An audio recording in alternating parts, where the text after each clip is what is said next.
ಇವತ್ತಿನ ಪ್ರವಚನದ ಬಹಳ ಕಿಮ್ಮತ್ತಿನ ವಿಷಯ ಅಂತ ಹೇಳಿದ್ರೆ, ಮಕ್ಕಳನ್ನ ಬೆಳೆಸ್ತಾ ಇರ್ತಕ್ಕಂಥ ತಾಯಂದಿರು ಮಕ್ಕಳನ್ನ ಹೇಗ ಆಡಿಸ್ಬೇಕು, ಹೇಗೆ ಬೆಳೆಸ್ಬೇಕು, ಹೇಗೆ ಮಕ್ಕಳಿಗೆ ತಾವು ಮಾದರಿಯಾಗಿರ್ಬೇಕು ಅನ್ನುವಂಥ ಬಹಳ ಕಿಮ್ಮತ್ತಿನ ವಿಷಯಗಳನ್ನ ನಿಮ್ಮೊಂದಿಗೆ ಹಂಚ್ಕೊಂತೀನಿ. ಇನ್ನ 10 ವರ್ಷ ಬಿಟ್ಟು ನಾನು ಹೊಳ್ಳಿ ಬಂದು ನೋಡಿದ್ರು ಕೂಡ ಆ ಮಾತುಗಳು ಇಲ್ಲಿ ಫಲ ಕೊಟ್ಟಿರ್ಬೇಕು. ನೋಡವು ಸ್ವಲ್ಪ ಹೇಳಿ, ಮಕ್ಕಳು ಇವತ್ತ ಈಕ್ಕಳಾಗ್ಲಿಕ್ಕ ಮಕ್ಕಳು ಮಕ್ಕಳಾಗಿ ತೋರ್ತಾ ಇಲ್ಲ. ನಾವು ನಮ್ಮ ಚನ್ನಬಸು ನಮ್ಮನ್ನ ಇಂಥ ನೌಕರಿ ಮಾಡುವಂತ ಗದ್ದಲದೊಳಗೂ ಕೆಲವು ಕಡೆ ಬಹಳ ದೂರ ಕರ್ಕೊಂಡು ಹೋಗ್ತಾನೆ. ಈ ಲಿಂಗಸೂರು ತಾಲೂಕಿನ ಒಂದು ಹಳ್ಳಿಗೆ ನಮ್ಮನ್ನ ಪ್ರವಚನ ಕರ್ಕೊಂಡು ಹೋದ.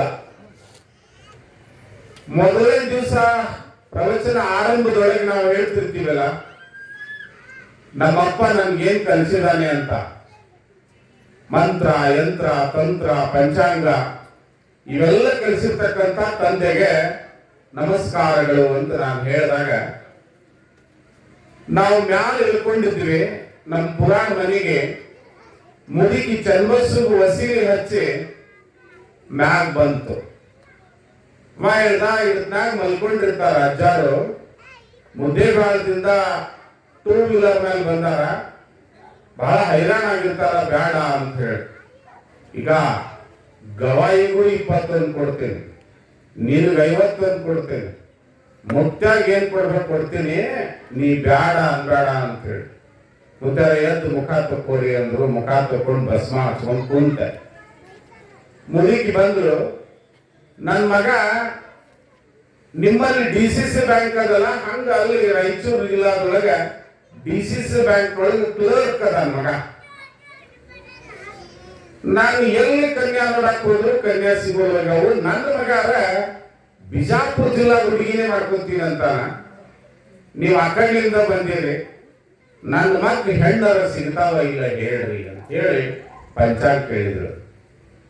ಪಂಚಾಂಗ ತೆಗೆದು ಒಂದು ರಾಶಿ ನಕ್ಷತ್ರ ಎಲ್ಲ ನೋಡಿ, ಏನಿಲ್ಲವ ಬಿಜಾಪುರ ಹುಡುಗಿನೇ ಸಿಗ್ತಾಳ, ಯಾಕ ಬಿಜಾಪುರ ಕನ್ಯನೇ ಸಿಗ್ತಾಳ, ಒಂದಟ್ಟು ಮಹಾರಾಷ್ಟ್ರ ಬಿಜಾಪುರ ಬಾರ್ಡರ್ ನಡು ಸಿಗ್ತಾಳವ, ಹುಡುಕು ಅಂತ ಹೇಳ್ದ. ಜತ್ತದ ಸಮೀಪ ಒಂದು ಹಳ್ಳಿ ಹುಡುಗಿನೂ ಸಿಕ್ಕಳು. ಬಹಳ ಚಂದ ಹುಡುಗಿ. ಮದುವೆ ಆಯ್ತು. ಮಳ್ಳ ವರ್ಷ ಪುರಾಣಕ್ಕೆ ಹೋಗ್ಬಿಟ್ಟಿಗೆನೆ ಸೊಸಿ ಗಂಡು ಹಾಡ್ದಿದ್ಲು. ಚನ್ನಬಸವನಿಗೆ ಹೇಳಿ, ಅಜ್ಜಾರು ಇವತ್ತು ಮನೆಗೆ ಕರ್ಕೊಂಡ್ ಬಾ ಅಂತ ಹೇಳಿದ್ರು. ಮನೆಗೆ ಹೋದ್ರ ಅವಾಗ ಬಹಳ ಸ್ವಯ್ ಇತ್ತದು. ಹಿಂಗಾಗಿ ಒಂದು ಅರ್ಧ ತೊಲಿ ಉಂಗ್ರ ಮಾಡಿಸಿ, ಯಪ್ಪ ಯಾರು ಹೆಣ್ಕೊಟ್ಟಿದ್ದಿಲ್ಲ, ಕರ್ರಗದಾನ, ನನ್ನ ಮಗನ ಮೂಗ ಕೊರದ ಬೆಂಡಿಕಾಯಿ ಆಗಿತ್ತು, ಹಿಂಗಾಗಿ ನಿಮ್ ಬಿಜಾಪುರ ಹುಡುಗಿನೇ ಬೇಕಂತಿದ್ದ. ಆ ಕಡೆ ಮಹಾರಾಷ್ಟ್ರ ಬಾರ್ಡರ್ ಹುಡುಗಿ ಸಿಕ್ಕಳು, ಗಂಡು ಬೇರೆ ಹಡ್ದ.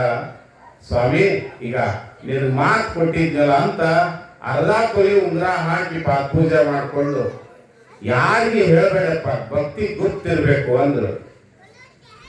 ಆಯ್ತಂತ ಹೇಳಿ ಯಾರಿಗಿ ಹೇಳಿಕ್ ಹೆಂಗವ, ಇವ್ರಿಬ್ರಿಗಾರ ಗೊತ್ತಾಗ್ತದಲ್ಲ ಅಂದ್ರೆ ಅವ್ರಿಗೆ 1000 ರೂಪಾಯಿ ತಕ್ಷಣ ಕೊಟ್ಟು, ಕಾಣಿಕ ಕೊಟ್ಟು, ಬಟ್ಟಿ ಆಯ್ರಿ ಮಾಡಿ ಶಾಂತ ಆದ್ರೆ ಅಪ್ಪ ಅಂದ್ರು. ಆಯ್ತಂದಿವಿ. ಮುಂದೆ 2 ವರ್ಷ ಬಿಟ್ಟು ಮತ್ತದೇ ಊರಿಗೆ ಪುರಾಣಕ್ಕೆ ಹೋದ್ವಿ. ಬಂಗಾರ ಮಾಡು ಭಕ್ತರಿದ್ದ ಕೇಳ್ತೀನಿ ಸ್ವಾಮಿಗಳಿಗೆ. ಮತ್ ಹೋದ್ವಿ. ಆ ಸಲ ಚನ್ನಬಸವನಿಗೆ ಏನ್ ಹೇಳಿದ್ರು ಅಂದ್ರ, ನೀವಿಬ್ರು ಇಳಿದು ಕೆಳಗೆ ಬರ್ಬೇಕು, ಮುತ್ಯ ಒಬ್ಬನ ಇರ್ಬೇಕು. ನಾ ಪಂಚಾಂಗ ಕೇಳಿದ ಅಂದ್ರು. ಮುತ್ಯಾರ ಮುದಿಕೆಲ್ಲ ರೌಸಿಗೆ ಬಂದ್ರಿ, ನಮಗೆ ಕೆಳಗೆ ಹೋಗಂತಾಳ, ನೀವು ಒಬ್ಬರಿಗೆ ಇರುವಂತಾಳ. ನನಗೆ ಅಂಜಿಕ್ ಬರಾಕತ್ತ. ನೋಡೋ ಚಂದ ಬಸವಣ್ಣ ಇಲ್ರಿ ನಾವು ದೂರ ಇದ್ರು ಲಕ್ಷ್ಯ ನಿಮ್ ಕಡೆ ಇರ್ತದ, ಕಾಳಜಿ ಬಿಡ್ರಿ ನೀವು. ಈ ಸಲ ಏನು 1 ತೊಲೆ ಹಾಕ್ತಾಳೆ ಮಾಡ್ತಾಳೆ ಅಂತ ಮಕ್ಕಳು ಇವ್ರಿಗೆ ಸಿಕ್ಕರೆ 5 ಸಿಗ್ಲಿ, ಇವ್ರದೇನ್ ಗಾಂಡ್ ಮ್ಯಾಗ ಬಂತು ಹುಡುಗಿ. ಅರ್ಧ ತೊಲಿಗೆ ಸೊಸಿ ಕೊಟ್ಟಿ ಮೊಮ್ಮಗನ್ ಕೊಟ್ಟಿ 2 ತೊಲೆ ಹಾಕ್ತೀನಿ, ನಾ ಏನ್ ಹೇಳ್ತೀನಿ ಅದನ್ನ ನೆನೆಸ್ಕೊಡ್ಬೇಕು ಅಂದ್ರು. ಏನ್ ಹೇಳದ್ದೆ ನಾ ಏನಿಲ್ಲ, ಆಕಿ ಏನಾರ ಮಾಡಿ ಓಡ್ ಹೋಗ್ಬೇಕಾಕಿ ಅವ್ರ ಬನ್ನಿ. ಹೌದಾ ಬುಬ್ಬಳಿ ಅಂದೆ ನಾನು. ಬೇಕಂದಾಗ ಹಿಡ್ಕೊಂಡು ಬರೋದು, ಬ್ಯಾಡ್ ಅಂದಾಗ ಕಳ್ಸಾಕ ನಮ್ಗೆ ಏನ್ ತಿಳ್ಕೊಂಡಿಯ? ಏನ್ ದನ ಮಾರು ದಲ್ಲಾಳಿಗಳನ್ನ ತಿಳ್ಕೊಂಡಿ ಎಲ್ಲ ಕೊಡ್ಲನ್ನು ಎದ್ದು ಹೊಕ್ಕಿ ಅಂದೆ ನಾನು. ಇಲ್ಲಪ್ಪ ನನ್ನ ಒಟ್ಟ ಸೇರೋಳು ಮಗ ಬ್ಯಾಂಕಿಗೆ ಹೋಗ್ಬೇಕಾದ್ರೆ ಯವ್ವ ಹೊಕ್ಕಿನ್ಬೇ ಅಂತ ಹೇಳಿ ಬಂದು ಉಂಡು ಮುಸುರಿ ನನ್ನ ಸಲಿಗೆ ಬಾಯಿಗೆ ಒರೆಸ್ಕೊಂಡು ಹೋಗ. ಈಗ ಸುಮ್ಮಿ ಹೊಕ್ಕಿನಿ ಅಂತಾನೆಪ್ಪ, ಆ ಸುಮ್ಮಿ ಒಟ್ಟ ಇರಬಾರ್ದು ನೋಡಂದ್ರೆ. ಆ ಸಣ್ಣ ಸುಮ್ಮಿನ ಕಳ್ಸೋದು ಏನ್ ಮಾಡ್ತೀವಿ, ದೊಡ್ಡ ಸುಮ್ಮಿ ನೀ ಹೋಗ್ಬೇಕಾದ್ರೆ ಸನೆ ಬಂದದ ಶಿವ ಶಿವ ಅನ್ಕೊಂಡು ಒಂದು ಮೂಲ್ಯಾಕ ಕುಂದ್ರು ಅಂತ ಹೇಳಿ ಆಕೆಗೆ ಬುದ್ಧಿ ಹೇಳಿದ್ವಿ ಹೊರತು ಜಂಗಮದ ಕಾಯಕ ಕಟ್ಟು ಕಾಯಕ ಕತ್ತರಿಸೋ ಕಾಯಕ ಅಲ್ಲ. ಹೋಗ ಓಡಿ ಅಂತ ಹೇಳಿ ಮುದುಕಿನ ಕಳಿಸ್ತೀನಿ. ಹಿಂಗ ಈ ಸಮಾಜ ಮಕ್ಕಳನ್ನ ಹೆಂಗ್ ಬೆಳೆಸಬೇಕು